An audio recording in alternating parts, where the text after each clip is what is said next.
En mars 2019, une première session du MOOC Évaluation environnementale des produits alimentaires a été proposée sur FunMOOC.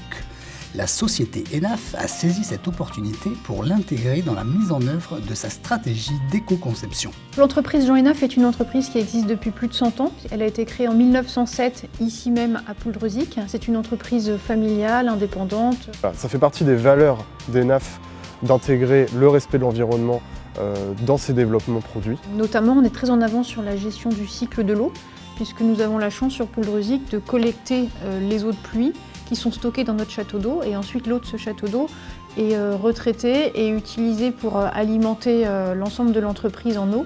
Au printemps dernier, l'entreprise a lancé son programme de développement durable appelé Bigoud 2030, qui a pour ambition de viser un impact positif à horizon 2030. Et dans ce cadre-là, effectivement, l'éco-conception est une brique de notre programme Bigoud 2030. La venue d'ENAF, d'un groupe projet ENAF sur un partenariat avec l'ADEME et la venue au MOOC s'est donc faite naturellement. On avait suivi un webinar pour pouvoir participer à un appel à projet, l'appel à projet Gringo. On s'est dit tiens, que c'était une bonne idée d'intégrer ces projets. On a essayé de créer une équipe la plus complète et la plus riche possible.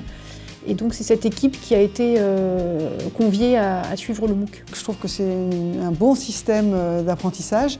Et donc on s'est dit, nous on ne connaît pas très bien l'éco-conception, donc ça va être l'occasion d'apprendre ensemble. Et l'important c'était d'apprendre ensemble parce que c'est un projet qui est important pour l'entreprise et on a besoin de se cultiver sur le sujet.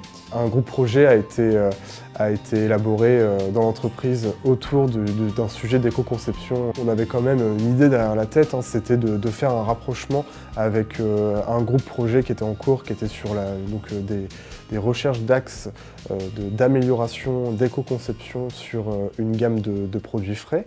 Sur la partie emballage, le travail sera plutôt fait sur les matières utilisées, à la fois la quantité et le type de matière, pour coller au mieux au process français de recyclage. Un exemple d'éco-conception autour de nos lots de produits aujourd'hui, c'est sur cette ligne lot qui permet de faire des étuis wrap, c'est de limiter l'utilisation de la colle.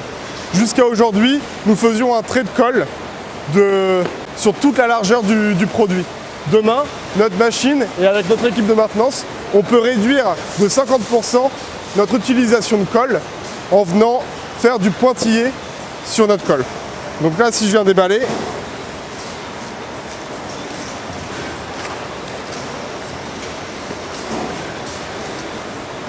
on voit que la colle est présente sur toute la largeur du produit. Et avec un simple réglage qui ne demande pas d'investissement, on peut réduire la consommation de colle. Ce qu'on peut voir, c'est qu'en changeant quelques paramètres et en gardant la même efficacité sur notre ligne, c'est-à-dire assurer la résistance de l'étui et la création du lot, on peut réduire la quantité de colle. Comparé à tout à l'heure, on a réduit de près de 50% la quantité de colle déposée sur l'étui. Pour autant, l'étui se tenait très bien et on assure les qualités mécaniques qui sont demandées à cet étui pour la création du lot. Et sur ce produit, on peut venir intervenir sur la barquette, bien sûr directement, ses dimensions, sa matière et notamment les épaisseurs de plastique qui sont utilisées. En réduisant la matière, on réduit l'impact de notre barquette sur l'environnement. Il peut aussi y avoir un travail de fait sur le film, sur la matière du film. On sait notamment que la France est en train de s'équiper pour recycler les films souples de certaines matières, et notamment le polyéthylène. Donc on pourrait imaginer pourquoi pas adapter notre solution et notre process pour demain être sur une solution en barquette PET et film polyéthylène monomatériaux et ainsi garantir une barquette 100% recyclable. Ce qui est intéressant avec le MOOC, c'est que ça permet aussi de vulgariser, de simplifier des notions parfois un peu complexes et techniques. Si on parle par exemple de l'ACV, l'analyse du cycle de vie, c'est quelque chose, lorsqu'on ne l'a pas pratiqué, qui n'est pas forcément facile à appréhender.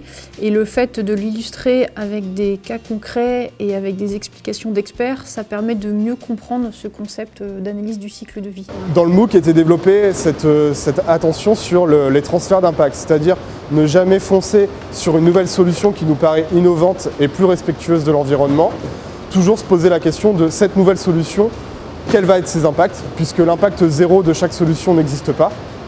On peut améliorer sur un indicateur l'impact environnemental de la solution, mais pour autant faire grimper en flèche un autre indicateur sur notre analyse de cycle de vie. Le MOOC nous apprend qu'un projet d'éco-conception se fait en plusieurs étapes. Il y en a 6. Une première qui est le cadrage, la deuxième qui est l'analyse de la solution existante, la troisième qui est la mise en place d'outils et de nouveaux process pour aller vers un objectif de limitation de l'impact environnemental. La quatrième va être l'analyse en fait de cette nouvelle solution et la mise en place de cette nouvelle solution. La cinquième, c'est un nouvel ACV qui va permettre de mesurer la performance de cette solution et de vérifier qu'on n'a pas justement fait des transferts d'impact. Et la dernière étape est de la communication autour de ces choix d'éco-conception qui ont été réalisés. Nous avons pu construire d'abord l'appel à projet et le présenter à l'ADEME. Et puis maintenant, on est complètement dans le sujet, puisque depuis début septembre, d'abord, on a été validé par l'ADEME sur notre projet. Et deuxième chose, on a un projet qui va durer 2 ans maintenant sur l'éco-conception de notre produit saucisse. On se laisse vraiment guider. Tout est bien expliqué, c'est très simple de créer son compte, de se connecter et ensuite de suivre l'ensemble des rendez-vous fixés par le MOOC. L'essentiel des informations qui nous sont expliquées de façon assez ludique. En collectif, c'était convivial.